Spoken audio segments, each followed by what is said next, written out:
Hello my spider friends, today we're doing another story time in the shed, and today's topic is the day I nearly died.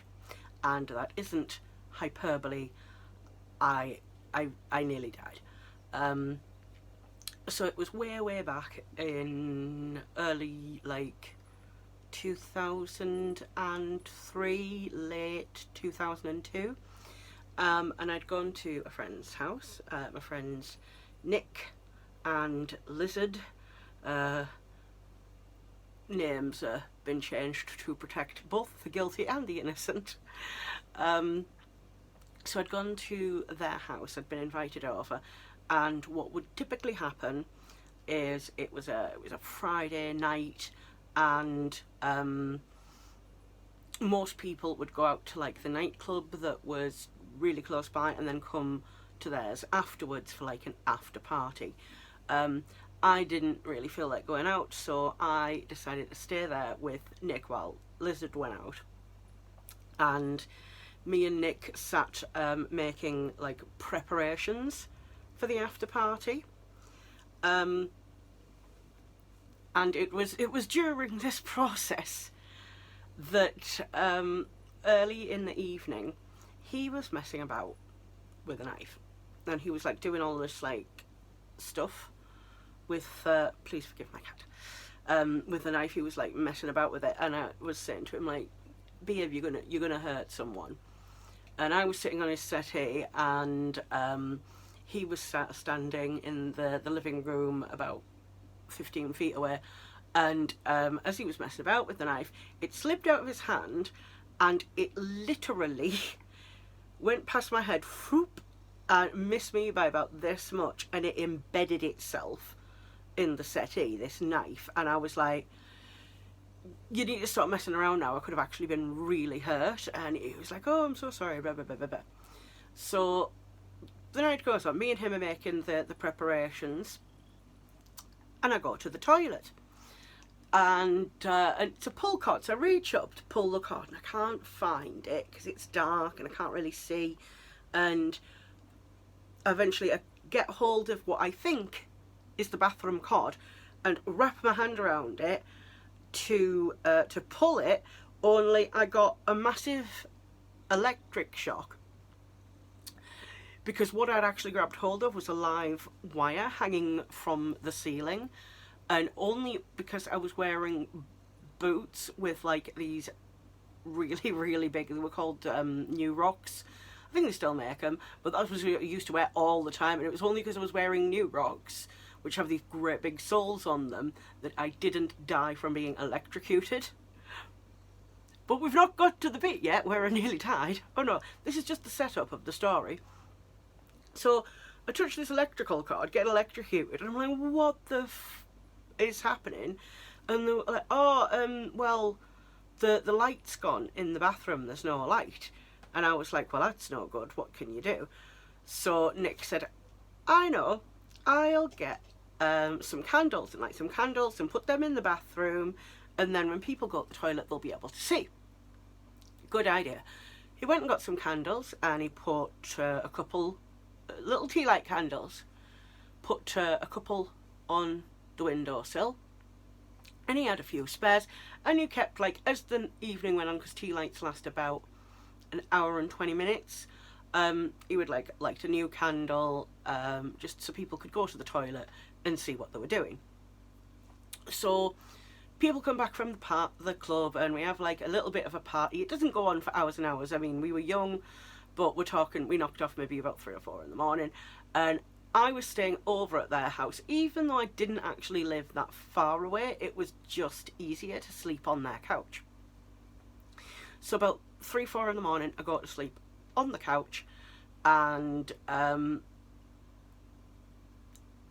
during the night I nearly died, and I wasn't even aware of it happening. See, what happened was that somebody had moved one of the candles from the windowsill to the bath, the actual bathtub, and they'd put it on the side of the bath. But the bath was made of fiberglass. It wasn't a porcelain bath. It wasn't a plastic bath. It was a fiberglass bath. So what happened was the candle became very, very hot on top of the fiberglass, and it melted the fiberglass, and literally the bath set on fire. And the only reason any of us survived that night is because Lizard got up to go to the toilet, and he saw the flames coming out of the bathroom, and he grabbed a bucket and he started like bailing water onto it. Somehow managed to put the fire out. Somehow, some miracle, he managed to put it out. So it couldn't have been going for like too long, maybe like 10 minutes even at a push. But in that time, the bathroom was now completely black, completely covered in soot. The bath had melted completely. The door to the bathroom was black with soot. And Lizard ran through the house, like opening up windows because the house was full of smoke, and he was screaming and shouting at everyone to wake up. Nobody woke up. Nobody woke up until like maybe 2 or 3 hours later. And when I woke up, I was like, oh, I feel like crap. Like, I used to smoke then, and I was like, how much did I smoke last night? I felt terrible. And I went to go to the toilet, and like as I got up, I was like, why is everything, and like the bathroom door was pitch black, and either side of the door it was black with smoke. And I like was like, what the hell? And went into Nick's bedroom, and Nick was sat there with like Lizard and someone else who'd been sleeping over who didn't live there, and they were sitting on the bed. Everyone's face was black. It like a black and white minstrel, like with soot. That's what everyone's faces looked like. And mine was like that. I didn't know because I hadn't seen myself. And I was like, what the hell happened? And they told me like the fire had started, and like somehow, some miracle, Lizard had managed to put it out. Putting that out, getting all the windows open, he saved all our lives, because like we went to the hospital, and we all had smoke inhalation, and for days and days afterwards we were like coughing up soot. Like there was like, we would cough and you'd have like saliva, and there was like black soot in the saliva because we'd all been inhaling this smoke. Luckily, that was the worst of it. That was the worst anyone had happened. But if Lizard hadn't gotten up at that moment, if he'd have gotten up 5 minutes later, he wouldn't have been able to put the fire out, and we all would have died. There was no smoke alarms in their house. God knows how we actually managed to get away with that, and like we were able to joke about it fairly early on. We would make jokes about like, oh, shut up, your bath's on fire, and it wasn't until like years later that I realised just how serious a situation it was, that that we'd all nearly died in this fire.